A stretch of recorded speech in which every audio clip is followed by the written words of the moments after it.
जय श्री कृष्ण दोस्तों, हमारे चैनल में आपका स्वागत है। कई बार ऐसा होता है कि हमें अपनी समस्याओं का समाधान नहीं मिल पाता या हम खतरे के समय बहुत परेशान हो जाते हैं। कई लोग गुस्से में अपना आपा खो देते हैं या अपनी समस्याओं से भ्रमित होकर भाग जाते हैं। गीता के ये उपदेश हमारी सभी समस्याओं का तुरंत समाधान करते हैं और हमें एक सफल जीवन जीने के लिए प्रेरित करते हैं।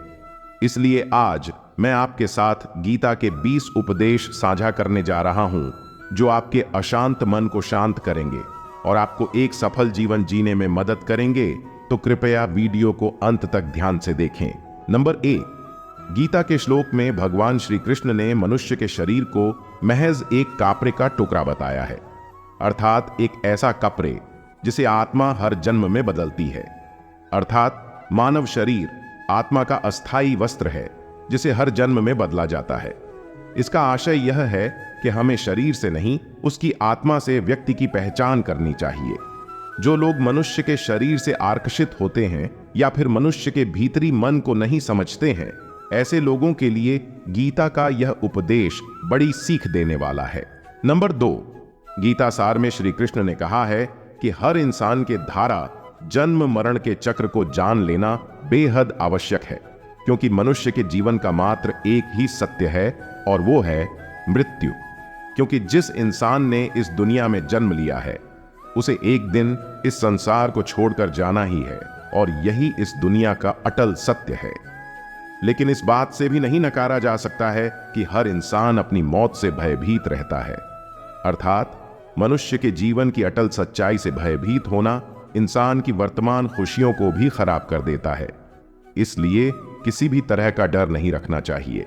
नंबर 3, भगवान श्री कृष्ण में गीता के उपदेश में कहा है कि क्रोध से भ्रम पैदा होता है और भ्रम से बुद्धि का विनाश होता है।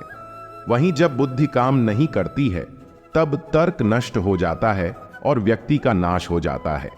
इस तरह हर व्यक्ति को अपने गुस्से पर काबू करना चाहिए, क्योंकि क्रोध भी भ्रम पैदा करता है। इंसान गुस्से में कई बार ऐसे काम करते हैं जिससे उन्हें काफी हानि पहुंचती है। वहीं अगर क्रोध पर काबू नहीं किया गया तो इंसान कई गलत कदम उठा लेता है। वहीं जब क्रोध की भावना इंसान के मन में पैदा होती है तो हमारा मस्तिष्क भी सही और गलत के बीच अंतर करना छोड़ दीच देता है। इसलिए इंसान को हमेशा क्रोध के हालातों से बचकर हमेशा शांत रहना चाहिए, क्योंकि गुस्से में लिया गया फैसला इंसान को गहरी क्षति पहुंचाता है। नंबर 4, श्री कृष्ण ने गीता सार में बताया है कि कोई भी व्यक्ति अपने कर्म को नहीं छोड़ सकता है। अर्थात जो साधारण समझ के लोग कर्म में लगे रहते हैं उन्हें उस मार्ग से हटाना ठीक नहीं है, क्योंकि वे ज्ञानवादी नहीं बन सकते। वहीं अगर उनका कर्म भी छूट गया तो वे दोनों तरफ से भटक जाएंगे और प्रकृति व्यक्ति को कर्म करने के लिए बाध्य करती है। जो व्यक्ति कर्म से बचना चाहता है वह ऊपर से तो कर्म छोड़ देता है, लेकिन मन ही मन उसमें डूबा रहता है। अर्थात जिस तरह व्यक्ति का स्वभाव होता है वह उसी के अनुरूप अपने कर्म करता है। नंबर 5, गीता सार में मनुष्य को देखने के नजरिए पर भी संदेश दिया गया है। इसमें लिखा गया है, जो ज्ञानी व्यक्ति ज्ञान और कर्म को एक रूप में देखता है उसी का नजरिया सही है, और जो अज्ञानी पुरुष होता है उसे ज्ञान नहीं होने की वजह से वह हर किसी चीज को गलत नजरिए से देखता है। नंबर 6, गीता सार में उन लोगों के लिए संदेश दिया गया है जो लोग अपने मन को काबू में नहीं रखते हैं, क्योंकि ऐसे लोगों का मन इधर उधर भटकता रहता है और उनके लिए वह शत्रु के समान काम करता है। मन व्यक्ति के मस्तिष्क पर भी गहरा प्रभाव डालता है। जब व्यक्ति का मन सही होता है तो उसका मस्तिष्क भी सही तरीके से काम करता है। नंबर 7, गीता सार में यह भी उपदेश दिया गया है कि मनुष्य को पहले खुद का आकलन करना चाहिए और खुद की क्षमता को जानना चाहिए, क्योंकि मनुष्य को अपने आत्मज्ञान की तलवार से काटकर अपने हृदय से अज्ञान के संदेह को अलग कर देना चाहिए। जब तक मनुष्य खुद के बारे में नहीं जानेगा तब तक उसका उद्धार नहीं हो सकता है। नंबर 8, श्रीमद् भगवद गीता में श्री कृष्ण ने उपदेश दिया है कि हर मनुष्य को खुद पर पूरा भरोसा रखना चाहिए, क्योंकि जो लोग खुद पर भरोसा करते हैं वह निश्चय ही सफलता हासिल करते हैं। वहीं इंसान जैसा विश्वास करता है वह वैसा ही बन जाता है। नंबर 9, जो लोग कर्म नहीं करते और पहले से ही परिणाम के बारे में सोचते हैं, ऐसे लोगों के लिए गीता सार का यह उपदेश बड़ी सीख देने वाला है। इसमें श्री कृष्ण ने कहा है कि इंसान को अपने अच्छे कर्म करते रहना चाहिए और यह नहीं सोचना चाहिए कि इसका क्या परिणाम होगा, क्योंकि कर्म का फल हर इंसान को मिलता है। इसलिए इंसान को इस तरह की चिंता को अपने मन में जगह नहीं देनी चाहिए कि उसके कर्म का फल क्या होगा या फिर किसी काम को करने के बाद वह खुश रहेंगे या नहीं। अर्थात कर्म करने के दौरान इंसान को इसके परिणाम के बारे में बिल्कुल भी चिंता नहीं करना चाहिए और किसी भी काम को चिंता मुक्त होकर शुरू करना चाहिए। नंबर 10, जाहिर है कि मनुष्य के सुख और दुख में मन की स्थिति एक जैसी नहीं रहती है। सुख में मनुष्य ज्यादा उत्साहित हो जाता है और दुख में वह बेकाबू हो जाता है। इसलिए सुख और दुख दोनों में ही मनुष्य के मन की समान स्थिति हो, इसे योग ही कहा जाता है। वहीं जब मनुष्य सभी सांसारिक इच्छाओं का त्याग करके बिना फल की इच्छा के कोई काम करता है तो उस समय वह मनुष्य योग में स्थित कहलाता है। और जो मनुष्य मन को वश में कर लेता है उसका मन ही उसका सबसे अच्छा मित्र बन जाता है। लेकिन जो मनुष्य अपने मन को वश में नहीं कर पाता है उसके लिए वह मन ही उसका सबसे बड़ा दुश्मन बन जाता है। वहीं जो मनुष्य अपने अशांत मन को वश में कर लेते हैं उनको परमात्मा की प्राप्ति होती है, और जिस मनुष्य को ज्ञान की प्राप्ति हो जाती है उसके लिए सुख दुख, सर्दी गर्मी और मान अपमान सब एक समान हो जाते हैं। ऐसा मनुष्य स्थिर चित्त और इंद्रियों को वश में करके ज्ञान द्वारा परमात्मा को प्राप्त करके हमेशा संतुष्ट रहता है। नंबर 11, गीता सार के इस उपदेश को अगर कोई भी व्यक्ति अपने जीवन में पालन करे तो निश्चय ही वह एक सफल व्यक्ति बन सकता है। जो लोग पूरे विश्वास के साथ अपने लक्ष्य को पाने का प्रयास करते हैं वह निश्चय ही अपने लक्ष्य को पा लेते हैं।